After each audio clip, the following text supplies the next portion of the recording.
Here we go. We have problem number 4 for this property of materials section. So we have a tube that is submitted to a force, 50 kilonewton, and we record the change in shape. So when we pull on it, we notice that it's elongate of 3.4 millimeters in the length, and the circumference decrease of 0.1115 millimeters. So based on those observations, the question is, what is the modulus of elasticity of the materials? What is the Poisson ratio? And what is the shear modulus of the material? And we can deduce which materials it will be with that if we look at the page, the table at the end, like the table with all the Young modulus and all the information. So let's look at all the formula that we have, or let's try to organize that. We talk about the force, we talk about the modulus of elasticity. So modulus of elasticity, remember the formula with the look O, it's sigma equal E times epsilon.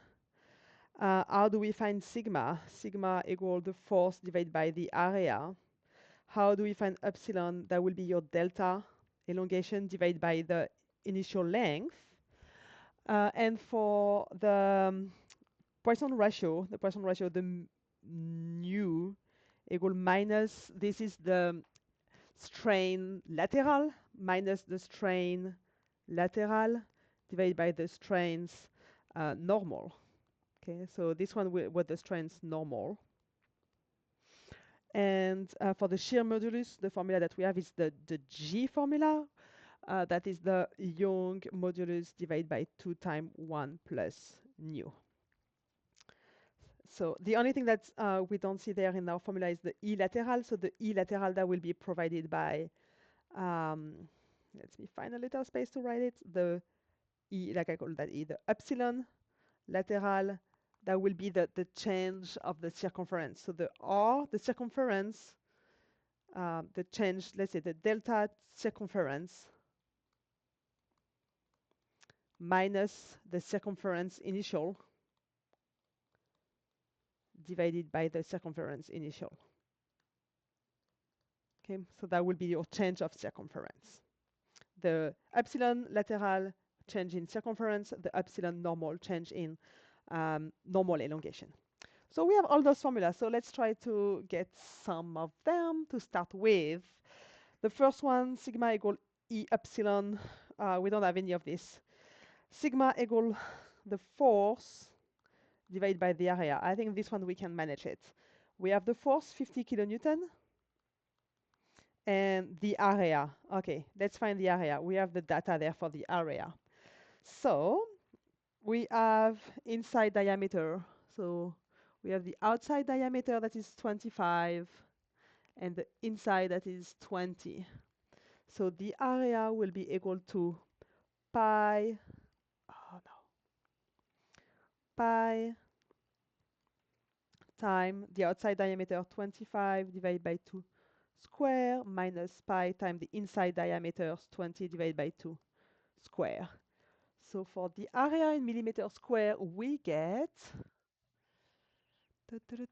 how do we get for the total area? Oh, let me find it. This one minus this one, 176.7. 176.7 millimeter square, so that I will plug it there, 176.7. So 50, and that's 50 kilonewton. Let me add the 3,000, the 1,000. That will give us 282.8.9 megapascal. Okay, don't forget your 1,000. 50,000. So this is for the normal stress. Oops. And for the epsilon, formula number 2 for the epsilon normal, so the elongations, we have the L0, that is 800 millimeter. And we know the delta is the 3.4. Oops, 3.4. Millimeters. So the epsilon equals 3.4 divided by 800. 43, does that still record? Yes. Let me add one more number, so we have three significative number. 4 to 5, 4 to 5, and this is millimeters per millimeters. So we have the sigma, and let me put it in red. We have the sigma, and we have epsilon. We can find with the Hooke law, we can find the Young modulus. So we have E equal sigma divided by epsilon. So this is the 282.9 divided by 0.00425. And you say, oh, that will be big. Yes, but usually it's gigapascal. So E equal 66,575 megapascal, or that's 66.6 gigapascal. Hey, based on that, if you look at your informations, like your ABAC with the gigapascal, like the 60, you can check around that, but that could be, I'm looking at this. That would not be the glass, of course. Oh, that's way more than that. That could be some aluminum. Aluminum is around 70 gigapascal. So that could be aluminum, for example. Okay, so we answer the question for the modulus of elasticity. So step number 2, so that was number 1. Step number 2, we want to find the Poisson ratio. So the Poisson ratio, we already have the E normal. We need to find the epsilon lateral. Okay, so what we know is that we know the circumference. So before the circumference around, that was pi times 25, the pi times the diameter. And now the circumference is a little bit smaller. It's pi times 25 minus 0.115 millimeter. Okay, I need to make a little change. When I wrote that, I was just realized it's not the lateral, this formula there. There is no circumference there. It's just the delta circumference divided by the circumference. Remove that. Okay, this is correct now, like this. So that will be just the delta of the circumference divided by the circumference. So just the change. Here we go. So the epsilon lateral equal 0.115 divided by pi times 25. And this is negative. This is a decrease. The circumference is decreasing by minus 0.115 millimeter. Yes, millimeter. So this gives us E lateral equal minus 0.001464 millimeter per millimeter. And now we can plug that in the Poisson ratio equal minus the minus E lateral divided by the E normal. So this is minus 0.001464 divided by the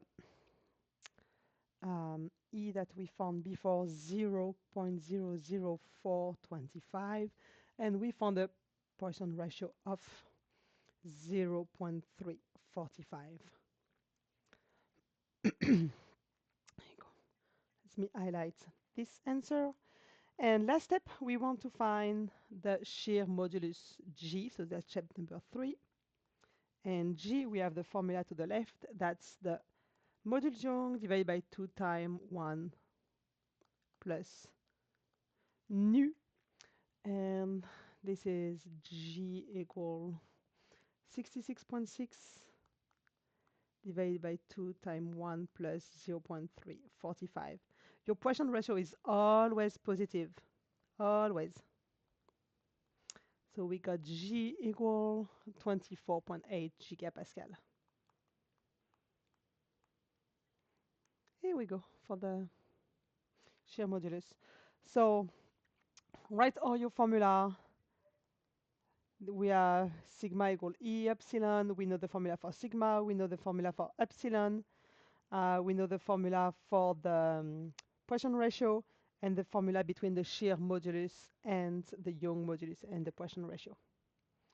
And that was the E normal, epsilon normal, and that was the epsilon lateral. Always the little change divided by the original length or circumference or dimension. Hope everything makes sense. Bye bye.